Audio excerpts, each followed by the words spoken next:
and trim majestic power. The raked bow is knife sharp and the hull has a graceful curving sheer. She's the SS United States, world's fastest, most modern passenger ship and the largest liner ever built in this country.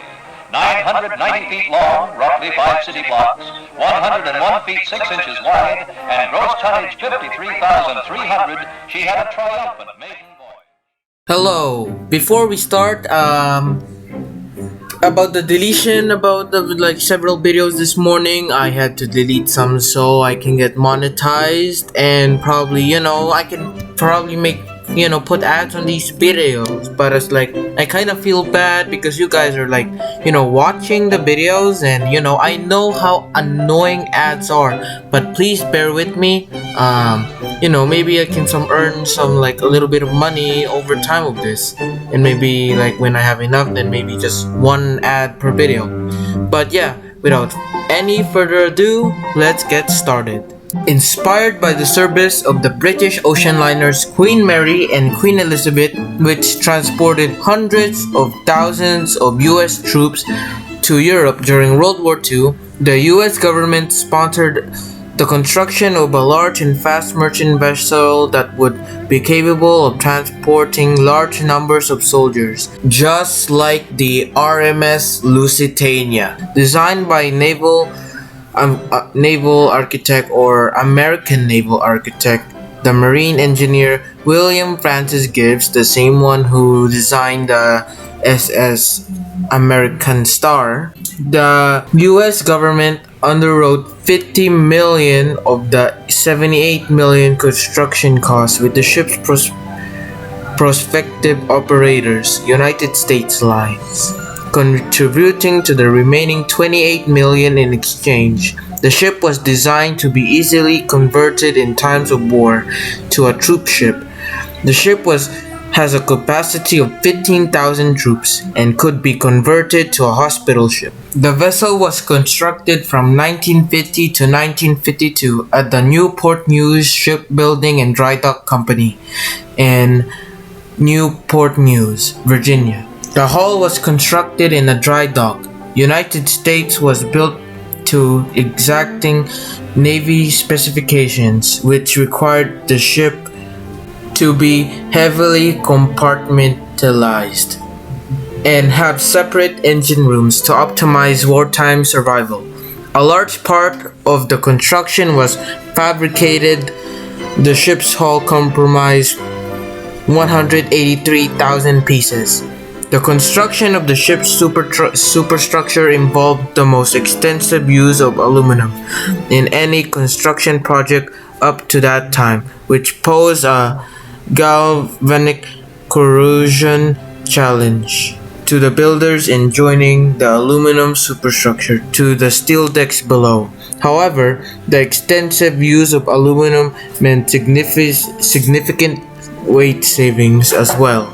On her maiden voyage, July 3rd or 7, 1952, United States broke the eastbound transatlantic speed record held by the RMS Queen Mary for the previous 14 years by more than 10 hours, making the maiden voyage crossing from the Ambrose Lightship at New York Harbor to Bishop Rock off Cornwall, UK in 3 days, 10 hours, and 40 minutes.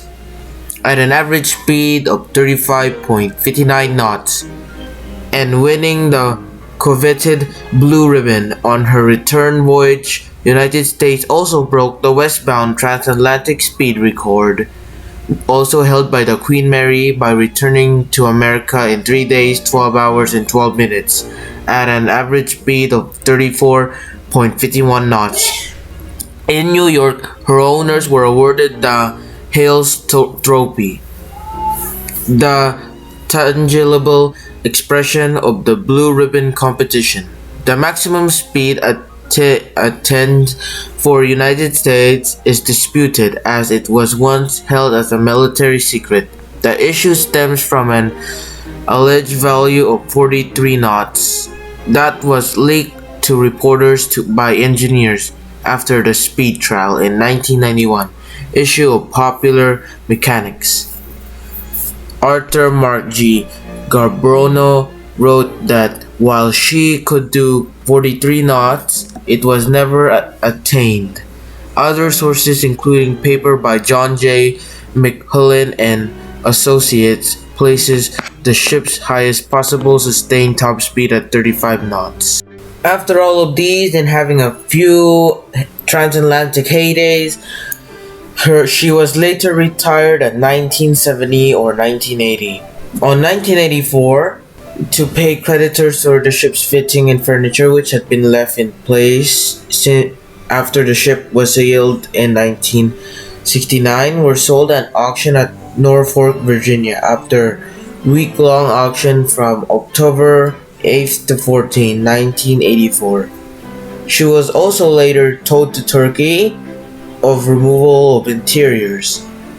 Richard Hadley's plans of a timeshare lifestyle cruise ship eventually failed financially, and the ship, which had been seized by the U.S. Marshals, was put up for auction by Marad in 1992. She was again later towed back to the United States of America.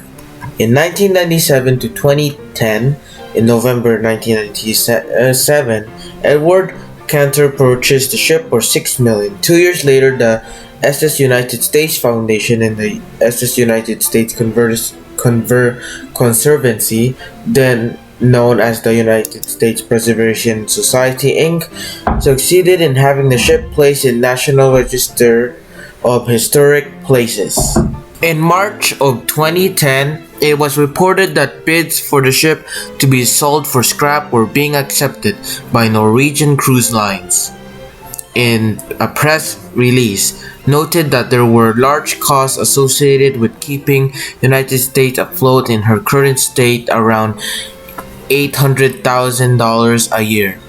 Don't worry though, the United States Conservancy has saved the ship yet again. Several companies tried to renew and modernize SS United States but had failed due to lack of funding or lack of money, just like Crystal Cruise Lines. Today, she sits docked in the Delaware River with her owners, hoping to restore her to her former glory. So, what did we learn? United States was once the pride of the American transatlantic route, but now sits rotting in the Delaware River.